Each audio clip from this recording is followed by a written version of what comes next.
Assalamualaikum warahmatullahi wabarakatuh dan salam sejahtera.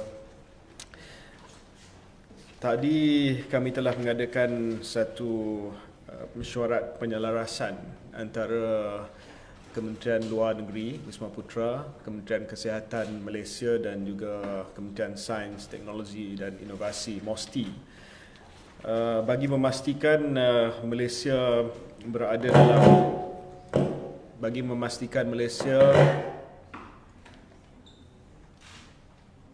okay, the RTM?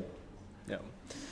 Bagi memastikan Malaysia berada di dalam kedudukan yang terbaik untuk mendapat akses kepada pembangunan dan juga akses kepada vaksin untuk COVID-19 apabila ia siap dihasilkan nanti.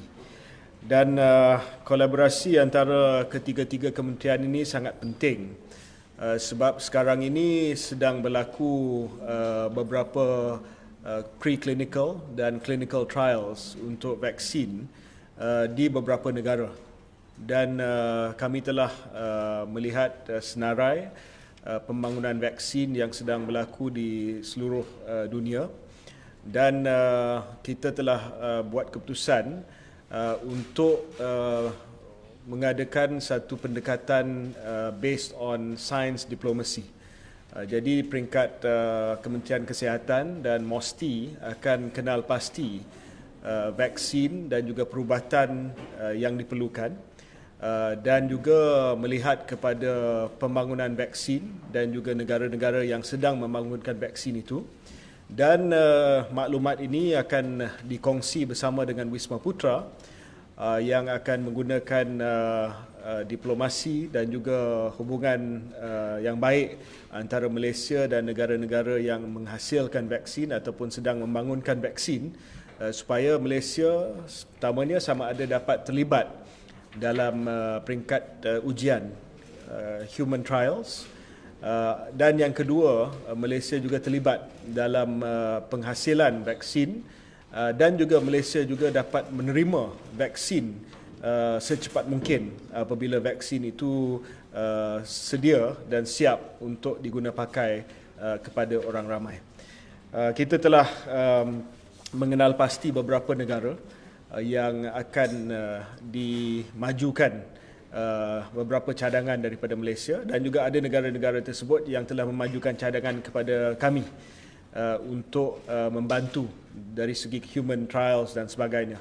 Dan saya berpendapat bahawa pendekatan bersepadu antara Wisma Putra, KKM dan MOSTI ini sangat penting bagi meletakkan Malaysia yang pada hari ini kita ada kepakaran, cuma kita tidak ada kemudahan. We don't have a human vaccine manufacturing capability in Malaysia, but we have a lot of goodwill, we have the scientists and kepakaran, and we have the willingness to work together with countries in trying to develop this vaccine and of course to receive it as quickly as possible. Jadi saya serah kepada Datuk Hishamuddin untuk mungkin memberi rumusan. Saya berpendapat bahawa mesyuarat dan tiga kementerian ini pagi ini cukup penting.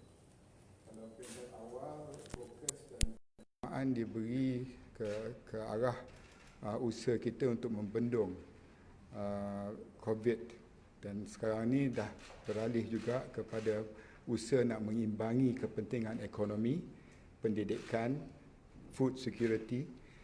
Tetapi semua itu tidak membawa apa-apa erti dan makna kalau sekiranya kita tidak melihat kepada kemungkinan vaksin dan perubatan dapat dikesan.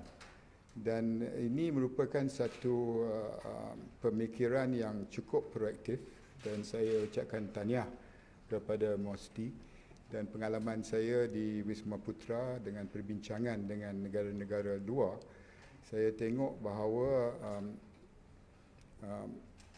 kesungguhan dan juga kemungkinan satu usaha bersama dapat kita lakukan secara dua hala atau pelbagai hala dengan negara berkenaan selain daripada membincangkan peralatan, ventilators, face mask and whatnot. The way forward now is to look at vaccine and the medication. Vaccine is to prevent, medication is to treat. Dan apa yang kita nak lakukan ini akan mengurangkan tempoh we get back to normalcy. So kalau kita kata ini the new normal must take into account how we going to prevent people being infected and how we going to treat them if they are infected. So this is the way forward, and Wisma Putra will work very closely with MOSTI and Ministry of Health on the way forward. Yeah.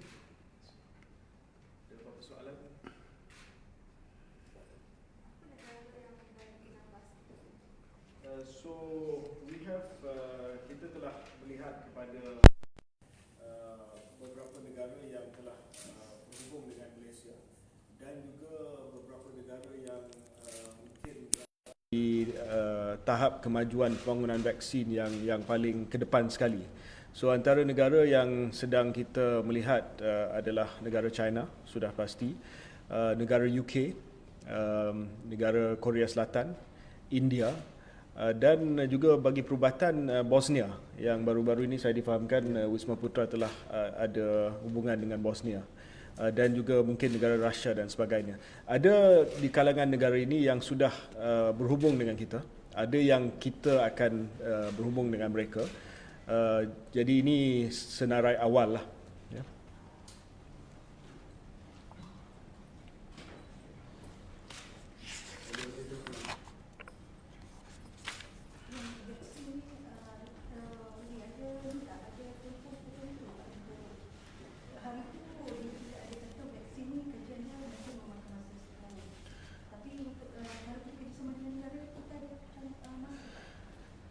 Tempoh pembangunan vaksin biasa adalah dalam 18 hingga 24 bulan, ya, 1,5 tahun hingga 2 tahun.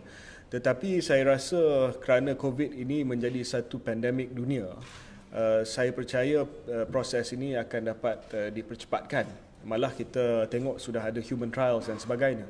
Tetapi bagi pembangunan vaksin ini dia mesti mengikut peringkat saintifik. Ya, dia tidak ada jalan pintas. Dia kena melalui preclinical, clinical trials.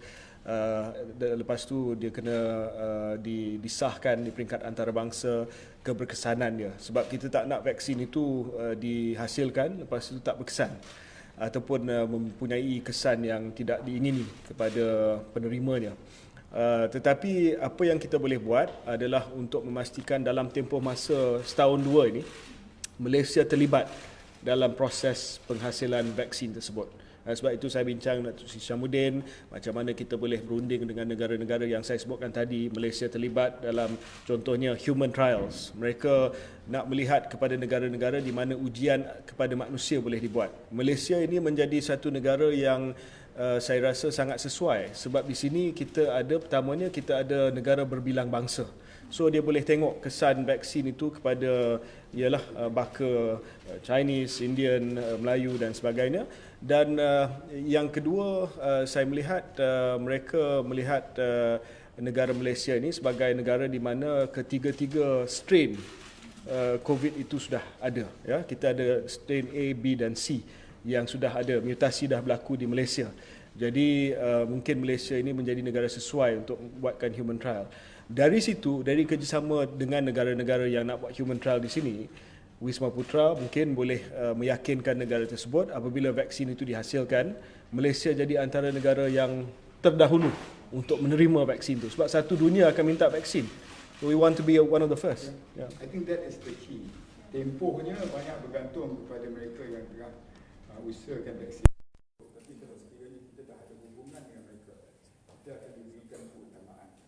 Jadi kalau kita boleh positionkan Malaysia sebagai first mover advantage dan usaha yang kita lakukan ini, itu dengan sendirinya akan membawa manfaat kepada usaha kita.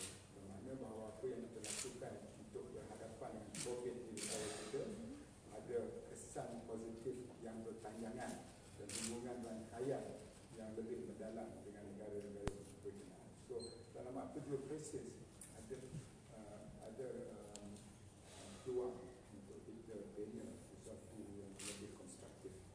Datuk, dalam senarai negara ni, kebanyakannya adalah negara yang memang kita tahu mereka maju dalam bidang perubatan.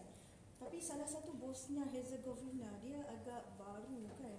Mungkin ramai yang tak tahu kemajuan ni. Itulah sebab jangan memandang rendah kemampuan mana-mana negara. Dengan kita nak membantu Bosnia hari itu dengan hanya membekalkan mask kepada mereka, baru kita dimaklumkan kerana mereka cukup menghargai sumbangan kita dalam keadaan kita pun susah pada ketika itu.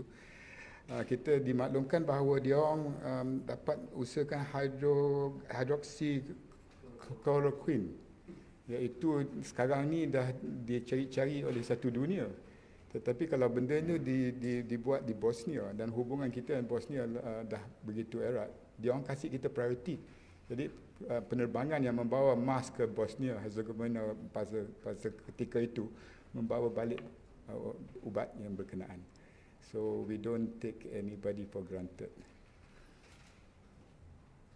So mesti dengan KKM tugas kita dari segi we will do all the research around the world on vaccine and medication, dan maklumat ini kita akan salurkan kepada Wisma Putra. Dapat menggunakan saluran diplomasi untuk mendapat akses kepada semua perkembangan baru dalam vaksin ataupun perubatan. Okey? Lepas ni nak tanya pasal yang rakyat Malaysia berapa ramai yang stranded lagi ya?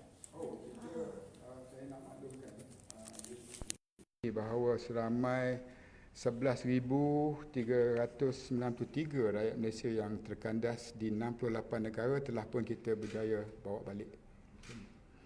Seramai 511 rakyat masih terkandas di 22 negara, dan kita sedang usahakan bahawa mereka dapat kembali ke tanah air. Ada yang kita tanya sama ada mereka perlu keluarkan belanja sendiri ataupun kerajaan yang Hampir kesemuanya kita cari tak dibiayai oleh kerajaan. Hanya sama ada penaja atau dia orang membiayai sendiri.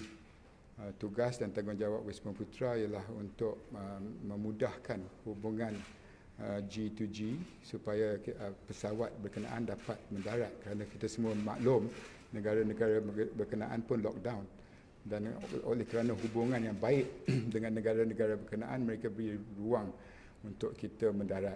Hanya 2 negara yang kita kasih prioriti pada ketika awal-awal lagi, iaitu Italy dan Iran.